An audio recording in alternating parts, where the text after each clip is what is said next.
नमस्कार, आप देख रहे हैं भारत टाइम्स न्यूज़ और मैं हूं आपके साथ कंचना। औद्योगिक क्षेत्र में विभिन्न निजी कारखानों द्वारा प्राचीन नदी के क्रमिक कटाव के विरोध में आज जामुड़िया वीडियो कार्यालय में भारतीय जनता पार्टी द्वारा धरना कार्यक्रम आयोजित किया गया। कुछ दिन पहले भाजपा नेता जितेंद्र तिवारी ने अजय नदी सिंगारो नदी के किनारे अतिक्रमण किए जाने को लेकर जिलाधिकारी कार्यालय को पत्र लिखा। जामुड़िया सामूहिक विकास पदाधिकारी से कोई सदुत्तर नहीं मिलने पर भारतीय जनता पार्टी की ओर से बीडीओ कार्यालय के बाहर धरना दिया गया। संबंध में उन्होंने समिति की अध्यक्ष इंदिरा बादकर से कहा कि एक कमेटी बनाकर मामले की जांच कराई जाएगी और कार्रवाई की जाएगी।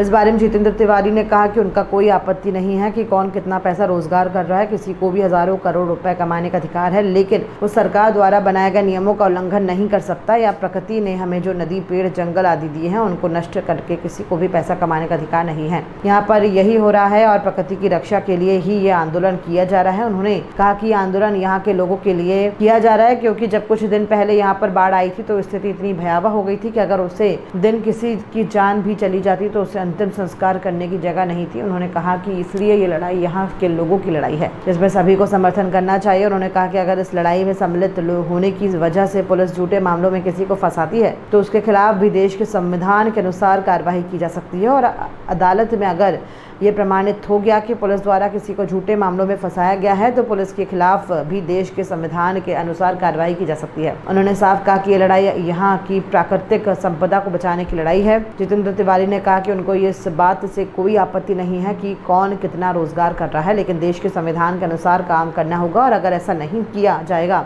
तो विरोधी दल होने के नाते वो आंदोलन करेंगे। जब भी यहाँ के वीडियो से कहा जाता है कि वो सिर्फ एक ही बात कहते हैं कि वो अपने उच्च अधिकारियों को बताएंगे, सिर्फ बताने से नहीं होगा, काम भी करना होगा, कार्रवाई भी करनी होगी ताकि जिस तरह से प्रकृति नष्ट हो रही है वो बंद हो। वहीं इस बारे में जामुड़िया पंचायत समिति की सभापति इंदिरा बादकर ने कहा कि उनके पास अभी तक किसी ने किस नदी अतिक्रमण करने को लेकर लिखित शिकायत दर्ज नहीं कराई है। अगर ऐसा किया जाएगा तो उनके खिलाफ कार्रवाई की जाएगी। उन्होंने कहा कि उन्होंने इस मामले को इलाके के BLO को देखने के लिए कहा है। अगर उनकी रिपोर्ट में इस तरह की कोई बात सामने आती है कि सरकारी जमीन पर अवैध अतिक्रमण किया गया है तो उनके खिलाफ कड़ी कार्रवाई की जाएगी। हालांकि उन्होंने कहा कि अभी तक उनकी नज़र में इस तरह की कोई बात सामने नहीं आई है और ना ही किसी ने इसकी लिखित शिकायत की है। उन्होंने कहा कि कोई भी सरकारी ज़मीन या नदी का अतिक्रमण नहीं कर सकता, ये कानून के खिलाफ है। इस बारे में जब हमने जामुड़िया के BDO अरुणा लोक घोष से बात की तो उन्होंने साफ कहा कि किसी को भी सरकारी ज़मीन या नदी पर अतिक्रमण करने का अधिकार नहीं है, लेकिन फिलहाल उनके पास इस तरह की कोई खबर नहीं है। वो इस बारे में पता लगाएंगे और अगर इस तरह की कोई घटना सामने आती है तो फिर उचित कार्रवाई की जाएगी। उन्होंने इससे ज़्यादा कुछ भी कहने से इनकार कर दिया।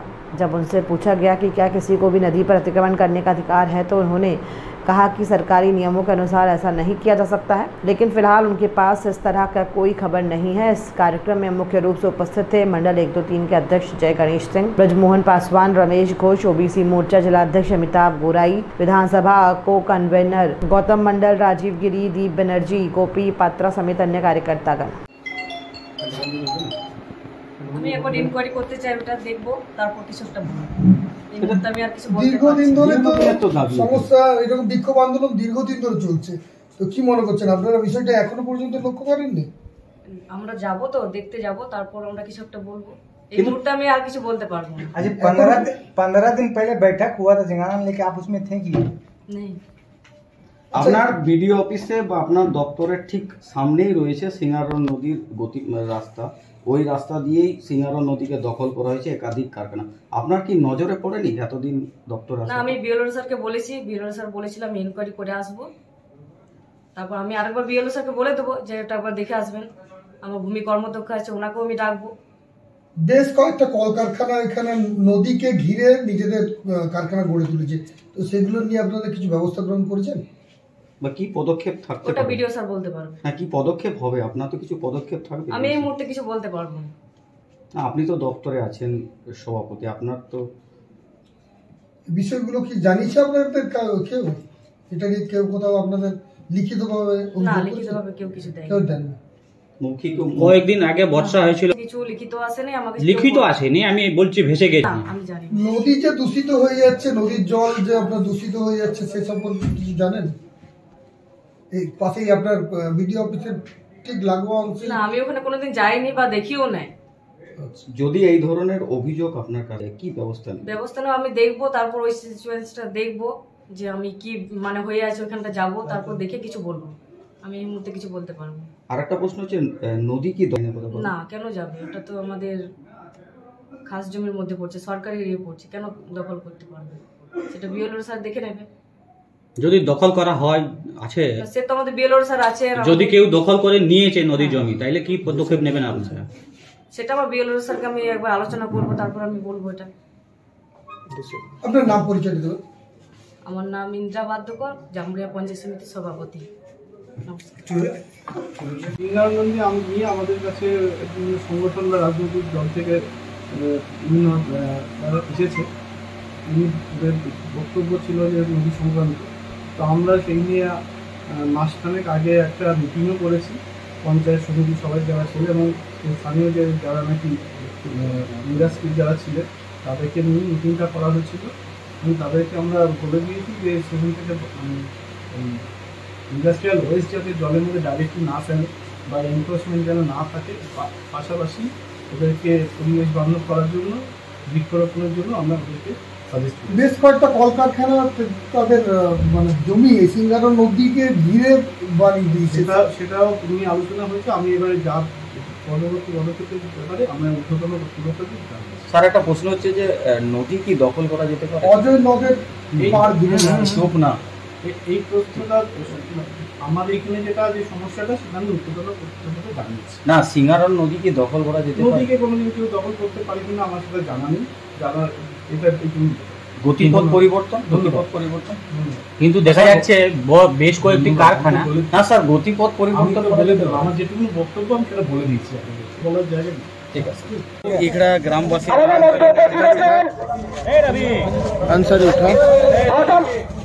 এর আগেও এখানে গ্রামবাসীরা দেখেছিলাম আন্দোলনে নেমেছিলেন সিঙ্গারা নদী বাঁচাবার জন্য, এরপর আপনারা নেমেছেন, কি বলবেন? দেখুন, আমাদের স্ট্যান্ড খুব ক্লিয়ার।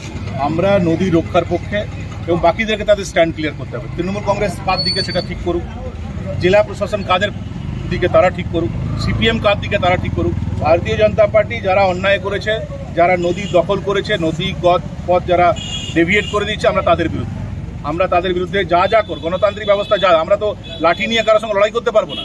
গণতান্ত্রিক ব্যবস্থা যে উপায় আছে, বিডিওকে জানানো, ডিএমকে জানানো, স্পট ভিজিট করা, ধর্নায় বসা, সবটাই আমরা করছি। এরপরে নেক্সট আমাদের কাছে যেটা উপায় আছে আইনি পথে যাওয়া, সেটাও আমরা করব। তার আগে আমরা কলকাতায় বেশ কিছু পরিবেশবিদের সঙ্গে কথা বলেছি, তাদেরকে নিয়ে আগামী 10 দিনের মধ্যে আবার আমরা স্পট ভিজিট করাবো। পরিবেশবিদরা দেখুন, তারা প্রেস মিট করবেন, কি হয়েছে, কত বড় ভয়ঙ্কর খেলা চলছে, সবটাই তারা মানুষের সামনে তুলে ধরবেন। তারপরে যদি কোনো সুরাহা না হয়, তাহলে আগামী দিনে আমরা গ্রিন ট্রাইব্যুনালের বিরুদ্ধে ব্যবস্থা নেব। কয়েকদিন আগে এখানে বর্ষা হয়েছিল, এই আন্দোলনকে তো আমরা সমর্থন জানাচ্ছি। আমরা, আপনাদের মনে থাকবে, 1 বছর আগে থেকে আমরা এটা বলে আসছি। 1 বছর আগেও আমরা সিঙ্গারা নদী একবার ভিজিট করেছি, তখন থেকে এটা বলে আসছি। কিন্তু এই গরিবের কথা তো কেউ শুনবে না, এবং আমরা বললে তো আরও বেশি শুনবে। যেটা আমরা বলবো তার উল্টো ওনারা করবেন। কিন্তু আমি বলি, আমরা আরেকবার শপথ মনে করাচ্ছি এইখানকার যিনি বিডিও আছেন তাকে, আর যিনি ডিএম আছেন তাদেরকে, যে তারা যখন চাকরি জীবনে এসেছিলেন, যে শপথ তারা নিয়েছিলেন, তাদের শপথই ছিল যে সংবিধানের রক্ষা করা, সংবিধানের যে বিভিন্ন ধারা উপধারা আছে সেটা মেনে চলা। সেটা তারা ভুলে যাচ্ছেন। তারা, তৃণমূল কংগ্রেসের নেতারা কি বলছে, বা বড় বড় অসাধু শিল্প আসুক, আমাদের আপত্তি নেই, হাজার হাজার ছেলেদের চাকরি হোক, আমাদের আপত্তি নেই। কিন্তু শিল্প তৈরি করতে গেলে যে গাইডলাইন, সেটা তো মেনে চলতে হবে। আপনি শিল্প তৈরি করবেন, আপনি আপনার মুনাফা আরও বাড়ান, আমাদের আপত্তি নেই, পরিশ্রমের বদলে বাড়ান না, আমাদের আপত্তি নেই। কিন্তু আপনার মুনাফা বাড়াতে গিয়ে একটা নদী ধ্বংস হয়ে যাবে, একটা নদীর গতিপথ আপনি পাল্টে দেবেন, এবং এলাকার মানুষের জীবনে দুঃখ, কষ্ট, বেদনা নেমে আসবে, এটা তো আমরা মেনে নিতে পারি না। এবং জামুরিয়ার মানুষ আমাদের এই দায়িত্বই দিয়েছে, যেমন তৃণমূল কংগ্রেসকে দায়িত্ব দিয়েছে তারা ক্ষমতায় থাকবে, যারা বিরোধী দল আমাদেরকে দায়িত্ব দিয়েছে যে সরকার পক্ষ যে ভুল করবে সে ভুল তুলে ধরতে হবে। আমরা সে কাজটাই করছি, এটাই আমাদের দায়িত্ব। জামুরিয়ার মানুষ আমাদেরকে এই দায়িত্বই দিয়েছে যে তোমরা সরকারের বিরুদ্ধে যারা সরকার যে ভুল করবে সে ভুল তুলে ধরো, সে কাজটা আমরা করছি। দেখা যাচ্ছে জামুরিয়া বেশ না, আমরা কি করতে পারি, যারা দখল করেছে আমরা তো তাদের সঙ্গে গিয়ে আইনকে নিজের হাতে তুলে নিয়ে লড়াই করতে পারি না। আমাদের কাছে উপায় কি আছে? আমাদের উপায় আছে ডিস্ট্রিক্ট অ্যাডমিনিস্ট্রেশনের ইউনিট হলো বিডিওকে জানানো, ডিএমকে জানানো, এরপর জনগণকে সচেতন করা, বিভিন্ন গণতান্ত্রিক ব্যবস্থা যে আন্দোলন আছে সেই আন্দোলন করা, সেই আন্দোলনগুলো আমরা করছি। আগামী দিনে এই সমস্ত আন্দোলনের পরেও যদি কোনো ব্যবস্থা না হয়, তাহলে লাস্ট উপায় থাকবে পশ্চিমবঙ্গে যেটা শেষ উপায় আছে, আইনের আশ্রয় নেওয়া। সেই আইনের আশ্রয় আমরা নেব। এই যে দখলদারি হচ্ছে নদীকে, এর সাথে কি প্রশাসন আর এখানে না, আমি দেখুন, আমরা আজকে বলছি যে প্রশাসন যারা আছেন, কালকে যদি প্রশাসন গিয়ে আবার সব ভেঙে দেয়, তাহলে আমরা প্রশাসনকে বাহবা দেবো, আমরা ফুলের তোড়া নিয়ে প্রশাসনের লোককে অভিনন্দন জানাবো। তৃণমূল কংগ্রেসে যারা আছেন, এখানকার বিধায়ক আছেন, এখানকার সাংসদ আছেন, মেয়র আছে, তারা গিয়ে কালকে যদি ওটা ভেঙে দেয়, আমরা তাদেরকে অভিনন্দন জানাবো। তাদেরকে সিদ্ধান্ত নিতে হবে। এখানকার যারা প্রশাসনের প্রধান তাদেরকে সিদ্ধান্ত নেবে, এখানে যারা শাসক দল তাদেরকে সিদ্ধান্ত নিতে হবে, অন্যান্য যে বিরোধী রাজনীতি তাদেরকে সিদ্ধান্ত নিতে হবে। তারা কাদের পক্ষে? তারা এই অসাধু শিল্পপতিদের পক্ষে না জামুরিয়ার মানুষের পক্ষে? সে সিদ্ধান্ত তাদেরকে নিতে হবে এবং মানুষ এটা বিচার করবে। আমি কাউকে চোর বলে দিলে সে চোর হবে না, আমি কাউকে সাধু বলে দিলে সে সাধু হবে না, কিন্তু জনগণ সব বুঝে। জনগণ সব বুঝছে। এই আন্দোলনে যদি আমাদের সঙ্গে আসতে যদি তাদের আপত্তি থাকে, একটাও ভিজিট করেছে, এখন একটা ইনকোয়ারিও হলো না। ভিডিওর আমরা বারবার স্টেটমেন্ট মিডিয়াতে দেখেছি যে আমি আমার জেলা প্রশাসনকে জানালে তো হবে না, ব্যবস্থা নিতে হবে, তো এক্সিকিউশন করতে হবে, তো সেটা আপনারা করছেন। যদি না করেন তাহলে শেষ উপায় কি আছে? শেষ উপায় আছে আইনের রাস্তা, সেটা আমরা নেব। অন্যদিকে দাদা, শুধু সিঙ্গারর নদী নয়, এখানকার যে এটা তো কিছু ব্যক্তি থাকে যাদের নিজের মুনাফা বাড়াবার একটা স্কোপ থাকে। সবাই জীবনে অর্থ রোজগার করতে চায়, কিন্তু অর্থ রোজগার করতে গেলে বিভিন্ন যে সিস্টেম আছে, সেই সিস্টেমের মধ্যে আপনি অর্থ রোজগার করেন, আপনি 1000 কোটি টাকার মালিক হন, আমাদের কোনো আপত্তি নেই। কিন্তু অসাধু পথে যদি অর্থ রোজগার করেন, আপনি প্রকৃতি যেটা আমাদেরকে দিয়েছে, যেটা এই তো গাছপালা, জঙ্গল, জল, এটা তো তৃণমূল কংগ্রেস তৈরি করেনি, বিজেপিও তৈরি করেনি, এটা প্রকৃতি আমাদেরকে দিয়েছে। প্রকৃতি যেটা আমাদেরকে দিয়ে গেছে নিজের স্বার্থে, সেটাকে যদি কেউ ধ্বংস করে, সেটা তো মেনে নেওয়া যায় না। তো একটা বিরোধী রাজনৈতিক দল হিসাবে এটা আমাদের দায়িত্বের মধ্যে পড়ে এর প্রতিবাদ করা। গণতান্ত্রিক ব্যবস্থা, সে প্রতিবাদ আমরা করছি। সিঙ্গারর নদী বাঁচাতে কি গ্রামবাসীদেরকে আহ্বান করবেন? দেখুন, গ্রামবাসীরাই তো এফেক্টেড, গ্রামবাসীরা তো সবচেয়ে বেশি ভুগছে। যেদিন বৃষ্টি হলো সেদিন তাদের শ্মশান, সেদিন তো যদি কেউ যদি ঈশ্বরের আশীর্বাদ, সেদিন কেউ মারা যায়নি। যদি কেউ মারা যেত, তার দাহ করার মতন স্থানও ছিল না। তো গ্রামবাসীরা তো নিজেরাই ভুগছে। আমরা কি বলবো? আমরা তাদের লড়াইটা আমরা লড়ছি। একটা বিরোধী রাজনৈতিক দলের এটা কাজ, সেই কাজ আমরা করছি। এটা হেরিটেজ স্থল ধরুন করছেন বাঁচানোর, এটা তো দেখুন সবারই এটাতে এগিয়ে আসা উচিত, সবারই এগিয়ে আসা উচিত। এবং আমি তো বলবো যারা আমাদেরকে এগুলো করতে হবে কেন, যদি ভুল হয়েও থাকে, যারা ফ্যাক্টরি মালিকরা তারা নিজেরাই ভেঙে দিচ্ছে না কেন? তারা যদি বুঝতে পারছে যে হ্যাঁ আমাদের ভুল হয়ে গেছে, তো আমাদের তো আন্দোলন তো দরকার, তারা নিজেরা ভেঙে দেখ না, আমরা তাদেরকে সাধুবাদ জানাবো। হ্যাঁ, তারা আইনের প্রতি তাদের বিশ্বাস আছে। কার সঙ্গে মিলে কার ইন্ধনে এটা করেছে সবটাই সামনে চলে আসে। সিঙ্গারর নদী নিয়ে এর আগেও আন্দোলনে করা উচিত না। গণতান্ত্রিক ব্যবস্থায় সবার কথা বলার অধিকার আছে। আমরা আমাদের যুক্তি যদি ঠিক না হয়, তো যুক্তি দিয়ে বুঝিয়ে দেখ। আমরা যে কথাগুলো বলছি সেটা যদি অসত্য হয়, তাহলে প্রতিপক্ষ যারা আছে তারা যুক্তি দিয়ে বুঝিয়ে দেখ যে আমরা ভুল। কণ্ঠরোধ যদি কেউ করে, মনে করে, এবার ডাকাতদের সঙ্গে তো আমরা লড়তে পারবো না। যদি কেউ বম পিস্তল নিয়ে চলে এসে আমাদেরকে তাড়িয়ে দেয়, তো আমরা চলে যেতে হবে, মরে যেতে হবে, কিছু করার তো নেই। আমরা তো ওই পথে যেতে পারবো না। এটাই তো আমরা চাইছি, এর বিহিত তো আমরা চাইছি। এটা কেন হয়? নদীর নিজের কারখানার ভেতরে নদীর গতিপথ নিয়ে নেওয়ার অধিকার কে দিয়েছে তাদের? এই প্রশ্ন তো আমাদের থাকছে। দেখা যাচ্ছে গ্রামবাসী যদি কেউ দিচ্ছে, পুলিশ প্রশাসন এটা ভুল করছে। এবং যদি মিথ্যা মামলা যদি কেউ দেয়, তারও উপায় আছে। আমাদের যে দেশের সংবিধান, সেটাতে কোনো পুলিশ অফিসার যদি মিথ্যা আপনার বিরুদ্ধে মামলা করে দিল, তো আপনি যে পুলিশ অফিসার আপনার বিরুদ্ধে মিথ্যা মামলা করেছে, এটা প্রমাণ করে যে এই মামলাটি মিথ্যা, আপনি তার বিরুদ্ধে ব্যবস্থা নিতে পারেন। সেটা তাদেরকেও করতে হবে। তারা যদি করতে চায়, আমরা তাদের পাশে থাকবো। ধন্যবাদ। করা হতো, তাহলে হয়তো এই নদী আজ কেউ দখল করতে পারতো না। এটা হতে পারে না। প্রকাশ্য দিবালোকে একটা নদী দখল করে নেবে, একটা নদীর গতিপথ পাল্টে দেবে, আর প্রশাসনে যারা আছে তাদের কাছে এই খবর যাবে না। এটা হতে পারে না। পুলিশের ইন্টেলিজেন্স ডিপার্টমেন্ট থাকে, তাদের আইবি ডিপার্টমেন্ট থাকে, তারা বিভিন্ন সময় ফিডব্যাক দেয় কি হচ্ছে, কোথায় কি হচ্ছে, কিন্তু তারা করছে না। তারা বিরোধী রাজনৈতিক দলের যারা নেতৃত্ব, সেদিন নজরদারি করতে বেশি ব্যস্ত। আমাদের, কিন্তু তার সঙ্গে আপনার যে ভূমিকা, সে ভূমিকা আপনাকে পালন করতে হবে। আজ এই প্রতীকী ধর্নায় বলে গেলাম, এতদিন পশ্চিমবঙ্গের আসানসোলে বিভিন্ন অঞ্চলে বিভিন্ন ধরনের ঘটনা আমরা শুনেছি, কিন্তু কিছু অসাধু শিল্পপতি নদীকে হত্যা করছে। তারা নদী খাবে, এবার তাদের পুঁজি বাড়াতে হবে, তাদের অর্থ রোজগার করতে হবে। জামুরিয়ার মানুষের জীবনে দুঃখ, কষ্ট, বেদনা তারা আনবে, কারণ তারা নিজের পরিবার নিয়ে এখানে থাকে না। তাদের ফ্যামিলি কেউ দিল্লিতে, কেউ বোম্বেতে, কেউ কলকাতায় থাকে। আর আমার আপনার ছেলেমেয়েরা যারা মাঠে ময়দানে থাকে তারা স্বাস্থ্যজনিত সমস্যায় ভুগবে, তাদের ফুসফুসে রোগ হবে, তাদের বারবার বিভিন্ন রোগের কারণে হসপিটালে ভর্তি হবে এবং তার বিনিময়ে এই শিল্পপতিরা হাজার হাজার কোটি টাকা রোজগার করবে। কর্মসংস্থানের প্রশ্নে আমরা দেখেছি যে অন্যান্য রাজ্য থেকে স্থানীয় ছেলেদেরকে চাকরি না দিয়ে অন্যান্য রাজ্য থেকে শ্রমিক এনে অর্থের বিনিময়ে তাদেরকে চাকরি দেওয়া হয়েছে।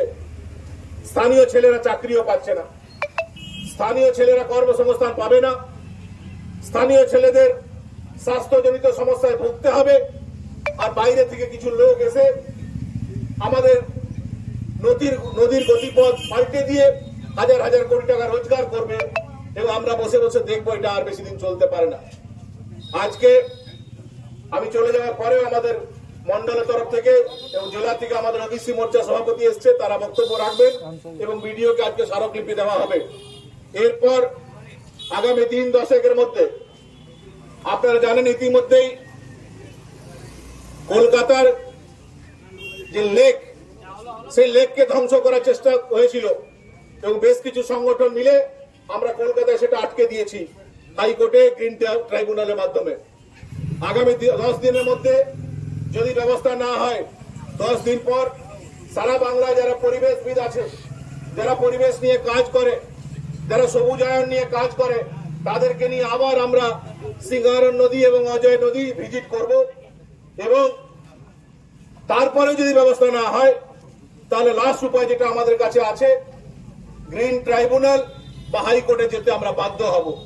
কেননা প্রশাসন তখন যেন আমাদেরকে না বলে যে আমাদের দৃষ্টি আকর্ষণ আপনারা করলেন না। কারণ সর্বস্তরে যাকে যাকে বলা উচিত সবাইকে আমরা বলেছি, বিডিওকে আমাদের ছেলেরা বলেছে, ডিএম কে আমরা বলেছি, ভিজিট আমরা করছি, প্রেস মাধ্যমে অনেক নলেজে সমস্যার কথা আমরা তুলে ধরেছি।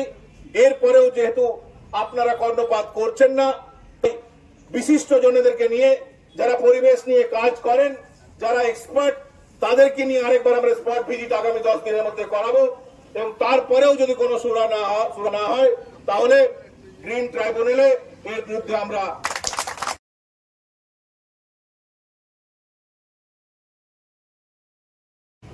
আজকে ডকুমেন্ট আমি পেয়ে যাব। আগামী 12 তারিখ আসানসোলে প্রেস মিটের মাধ্যমে আরো তারা কি কি অন্যায় করেছে সমস্ত ডকুমেন্ট সমেত, প্রমাণ সমেত আগামী 12 তারিখ আমরা জনসমক্ষে তুলে ধরবো। আর 9 তারিখ 10-11 আরো 2 দিন অপেক্ষা করুন। 2 দিনের পর 10-11 পার করার পর 12 তারিখে আমরা আসানসোলের মানুষের কাছে তুলে ধরবো যে এই যারা ফ্যাক্টরি করছে তারা কত বড় অন্যায় করেছে, কি অন্যায় করেছে, সবটাই উইথ ডকুমেন্ট আমরা তুলে ধরবো। এই যে আমরা আন্দোলন আরম্ভ করেছি সবটাই জামুরিয়ার মানুষের স্বার্থের কথা ভেবে এবং জামুরিয়ার মানুষের পাশে থাকার অঙ্গীকার করে আমরা এই আন্দোলন করছি। আগামী দিনে আমাদের এই আন্দোলন চলবে। আমরা দেখেছিলাম অজয় নদী যেটা ভরাট করা হয়েছে, যেদিন আমরা সেদিন ভিজিট করতে গেছিলাম, যে জমি ভরাট করা হয়েছে তার উপর কয়েকটা গাছের চারা লাগিয়ে দেওয়া হয়েছিল। আমি তাদেরকে বলছি জামুরিয়াতে আরো অনেক পতিত জমি আছে, সেখানে গাছ লাগাও না, আমরা তাকে সমর্থন জানাবো। কিন্তু যেহেতু তাদের চুরি ধরা পড়ে যাবে, শাক দিয়ে মাছ ঢাকার প্রচেষ্টা সেটা ব্যর্থ হয়েছে, জামুরিয়ার মানুষ বুঝে গেছে। এবং এর সঙ্গে সঙ্গে যারা শাসক দল তৃণমূল কংগ্রেস, তাদেরকে আমরা বলছি যে আপনারা সিদ্ধান্ত নিন আপনারা কাদের পক্ষে। যারা জামুরিয়ার মানুষের জীবনে দুঃখ কষ্ট বেদনা টেনে আনছে আপনারা তাদের পক্ষে, না যারা অন্যায় করছে, যারা অন্যায়ের প্রতিবাদ করছে আপনারা তাদের পক্ষে। আমি বলছি না যে তৃণমূল কংগ্রেস আমাদের সঙ্গে এসে লড়াই করুক। আপনারা যদি এর বিরোধিতা করছেন, আপনারা যদি মনে করেন যে সিঙ্গারন নদী গ্রাস করাটা অন্যায় হয়েছে, তাহলে আপনাদের লেভেলে আপনারা আন্দোলনে নামুন। আমরা আমাদের মতো করে আন্দোলন করছি। এবং যদি আপনারা আন্দোলন না করেন, যদি আপনারা মৌন ধারণ করে থাকেন, তাহলে আমাদেরকে ধরে নিতে হবে এই যে অন্যায় হচ্ছে এর পেছনে প্রচন্ড মদত আছে। আপনাদের উপর নির্ভর করছে আপনারা কার দিকে, যারা জামুরিয়ার মানুষের সঙ্গে থাকতে চাইছেন নাকি মানুষের জীবনে যারা কষ্ট আনছে তাদের পক্ষে আপনারা থাকতে চাইছেন। সেটা আমি সরকার পক্ষে যারা আছেন তৃণমূল কংগ্রেস তাদেরকেও বলছি। ভারতীয় জনতা পার্টির আমাদের জামুরিয়া নেতৃবৃন্দকে এই তারাতান্ত্রিক ব্যবস্থায় বিরোধী রাজনৈতিক দলের যে দায়িত্ব, সে দায়িত্ব তারা পালন করছেন। গণতান্ত্রিক ব্যবস্থায় বিরোধী রাজনৈতিক দলের কাজই হলো যে সরকারি পক্ষ যারা আছে তারা যদি কোনো ভুল ভ্রান্তি করে তাহলে সেটা জনসমক্ষে তুলে ধরা এবং গণতান্ত্রিক সিস্টেমে যা যা আন্দোলন আছে সেই আন্দোলন সংগঠিত করা। আপনারা জানেন যে ইতিমধ্যেই আমাদের যারা বিজেপির নেতৃত্ব তারা এখানকার যিনি ব্লক ডেভেলপমেন্ট অফিসার আছেন তার কাছে লিখিতভাবে এই যে সিংহারন নদী এবং অজয় নদী ধ্বংস করার যে পরিকল্পনা, যে চক্রান্ত, তার বিরুদ্ধে তারা লিখিত স্মারকলিপি দিয়েছিলেন। পরবর্তী ক্ষেত্রে এই জেলার যিনি প্রশাসনিক প্রধান মাননীয় জেলা শাসক, তার কাছে আমি নিজেই দুটি বিষয়ে তুলে ধরেছিলাম। আমরা অঞ্চলের মানুষকে নিয়ে, আমাদের দলীয় কর্মীদেরকে নিয়ে ইতিমধ্যেই সিংহারন নদীর অঞ্চল এবং অজয় নদীর যে পাড় ভরাট করা হচ্ছে সবটা আমরা নিজেরা পরিদর্শন করেছি। তারপরেও যখন প্রশাসনের তরফ থেকে কোনো সদর্থক ভূমিকা পালন করা হয়নি, এক কথায় বলতে গেলে আমরা বাধ্য হয়ে এই বর্ষার মৌসুমেও বিডিও অফিসের সামনে আজকে প্রতীকী ধর্নায় বসেছি। আজকে প্রতীকী ধর্নায় আমরা বসেছি, তার মানে এটা নয় যে আজকেই আমাদের আন্দোলনের ইতি। এক কথায় বলতে গেলে রাস্তায় নেমে আজ থেকে আমাদের আন্দোলন প্রারম্ভ হলো। এরপরেও জেলা প্রশাসন, ব্লক প্রশাসন যদি সদর্থক ভূমিকা না নেয় এবং সিংহারন নদীকে তার পুরনো অবস্থায় ফিরিয়ে না আনে, তাহলে আগামী দিনে আমরা আরো বড় আন্দোলন করতে বাধ্য হব।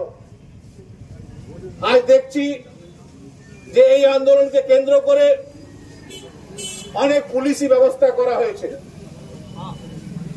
আমি বলবো এই পুলিশি ব্যবস্থা যারা নদী দখল